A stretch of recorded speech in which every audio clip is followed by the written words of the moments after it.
Thanks for joining again for another episode of Inside Access Control. Today, I'm excited to have Rob Martens, not only a good friend, but many people know him as sort of a deep thinker in the space with Allegion.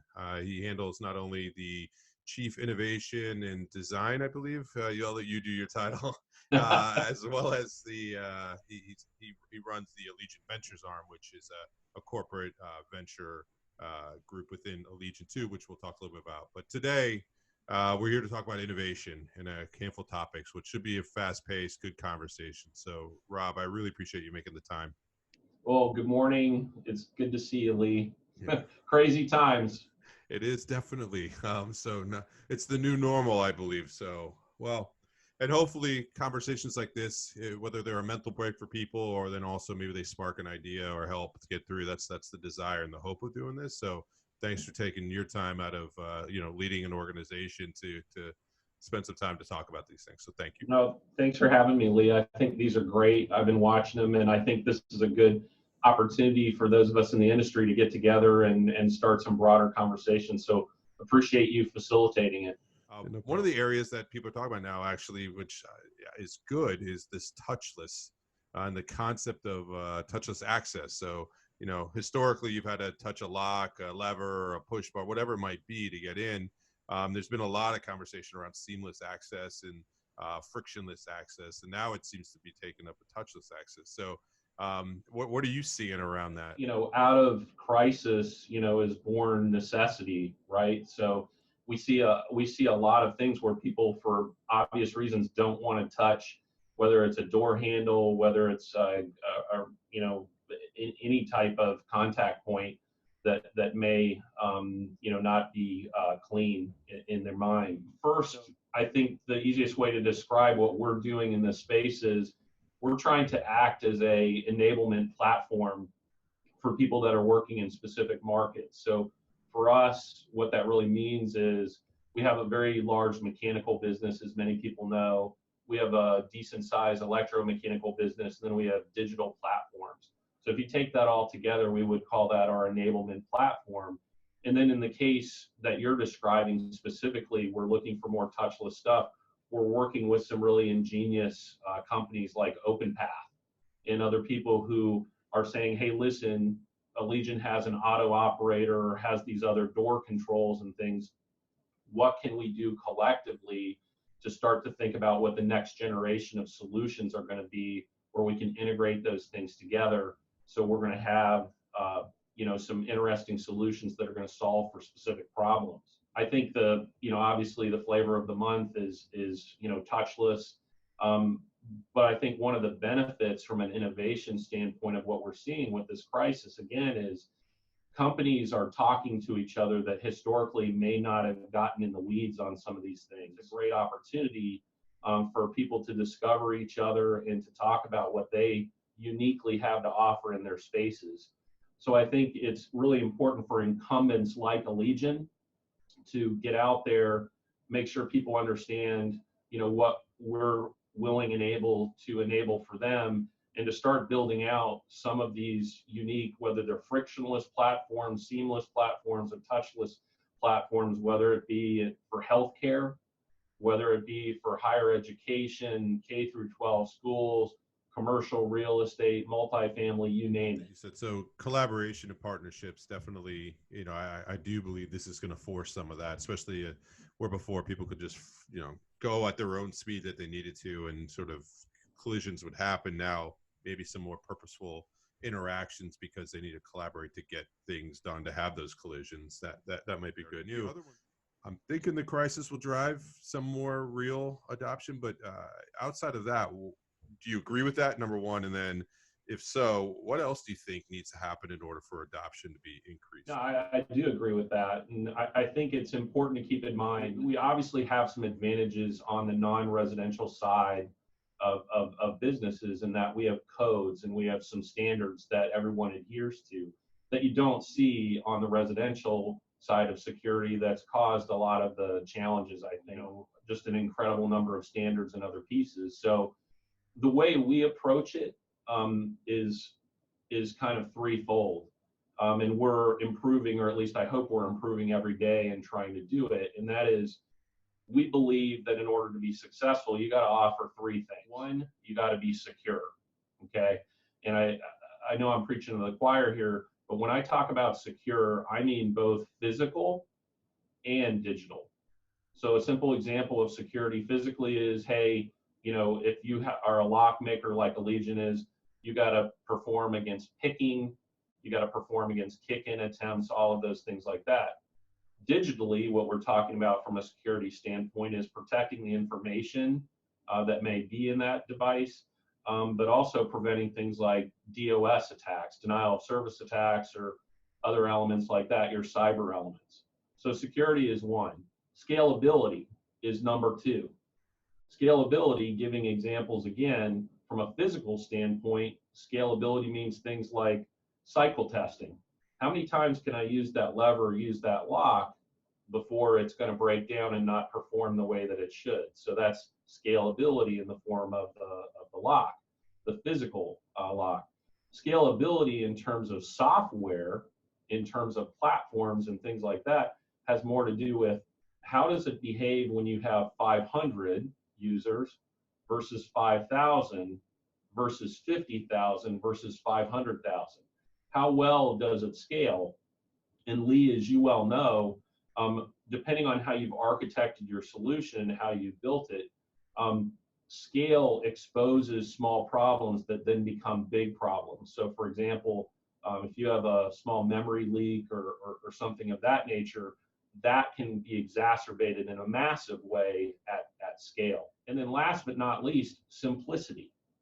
We all get simplicity from the standpoint of interface. When people walk up to a lever handle or something, they know intuitively to put their hand on it and turn it. What other types of solutions do we have? I would argue that people like OpenPath and Pindrop and other Allegion Ventures portfolio companies are extremely intuitive. They understand that simplicity is terribly important for adoption. But simplicity also crosses over to your very point in terms of the digital UI UX, the digital user experience and user interface that you're providing, and how simple is that? But if we take on those three S's, security, scalability, and simplicity, as an enablement platform, one of the things we want to do is when we're working with a partner like OpenPath is how simple can we make it for you to interface and integrate with us? That is our job. It's no longer about having proprietary exclusive platforms that make it so you're locked in. It's about how quickly can you do it and how quickly can you add value to not only the partner, but more importantly, the end user, the facility manager, the people that are managing those systems. So I think we're working our way out of this mindset of proprietary, where I have more control over these pieces, and more to a value-added, value development mindset, which has everything to do with adhering to a little bit more open focus. We may not get to completely open standards. That's difficult to do.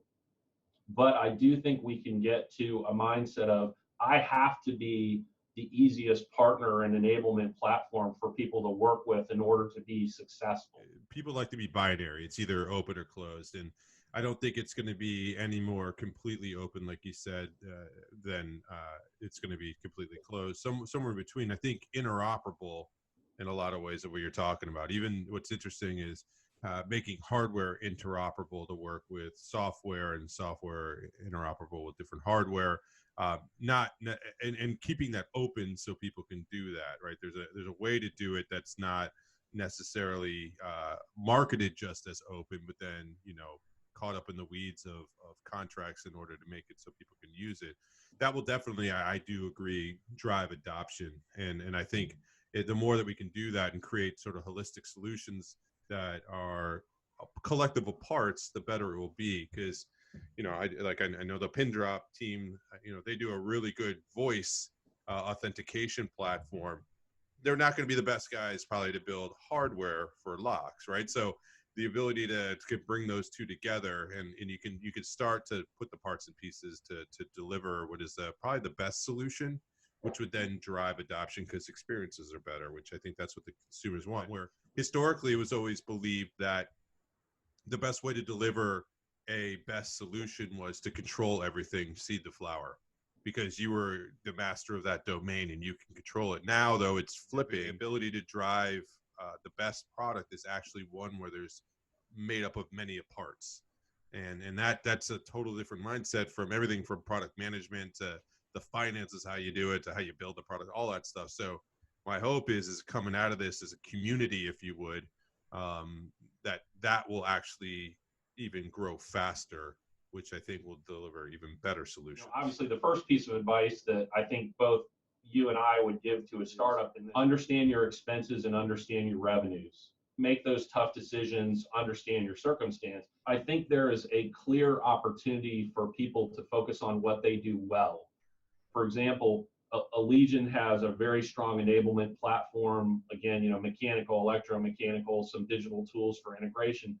We do things like bending metal and making things really well. Where we're focused on is doing a better job of being able to connect with folks.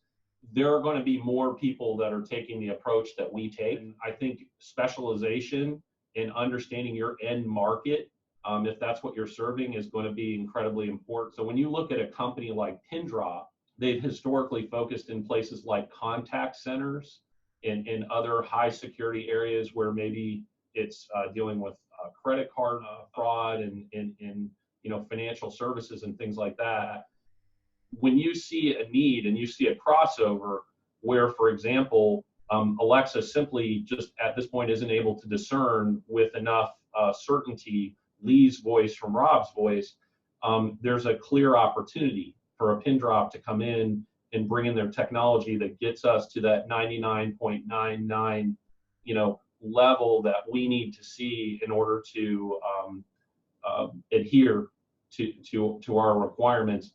Those are great opportunities, and this is a time for entrepreneurs to really deeply understand what their offering is and to scan across multiple industries in some cases to see where they can apply.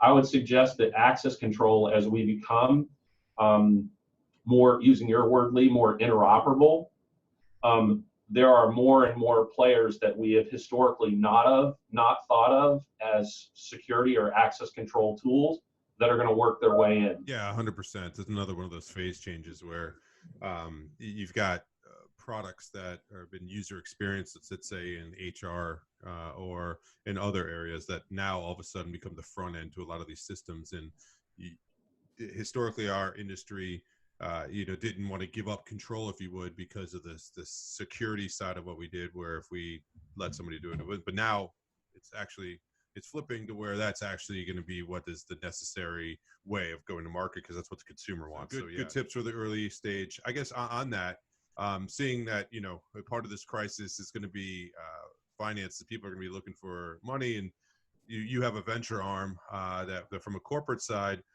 What's the best way for companies to get a hold of that group within your business? And if you had a tip on, it's one thing to send an email, but what's a tip at least that they could have to get the attention and get the audience? Sure. You can always check us out at AllegionVentures.com. There's really easy ways to submit your idea, your company. Simply ask for a callback. If you do submit through there, I personally guarantee you will hear from one of us. We do have an extended team of folks, so we call everyone back. I think right now venturing is an interesting place to be.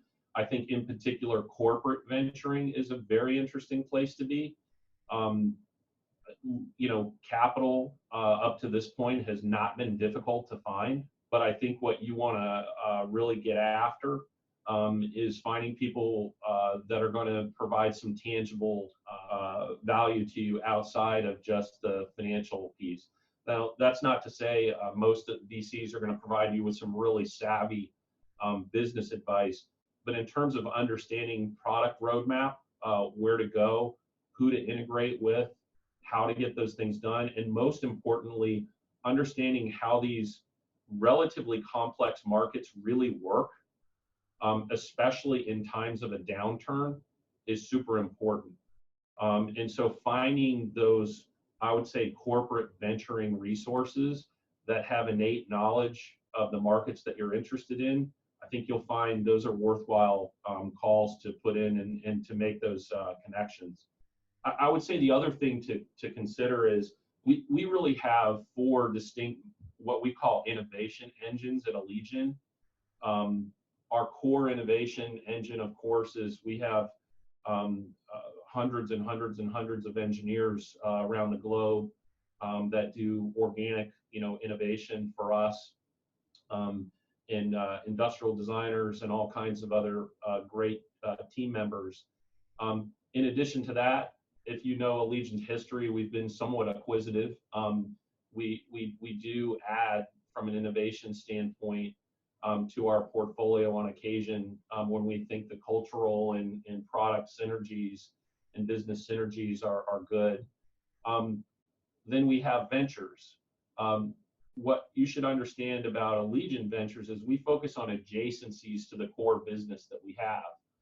And the purpose of focusing on adjacencies is, Lee, exactly what you're talking about. And so for your audience, we focus on solutions that we don't necessarily see as being part of our core offering, but we believe are interesting, valuable, and can help us kind of see around the corner for our industry to see what's going to happen next. And then last but not least, I haven't mentioned it, but Pin and Tumbler Studio, which is our incubator / accelerator in the company, because when you work with a lot of startups, or quite frankly, even with our partners, with startups in particular, typically what people want to do is they either want to leverage your distribution or they're interested in talking about a proof of concept.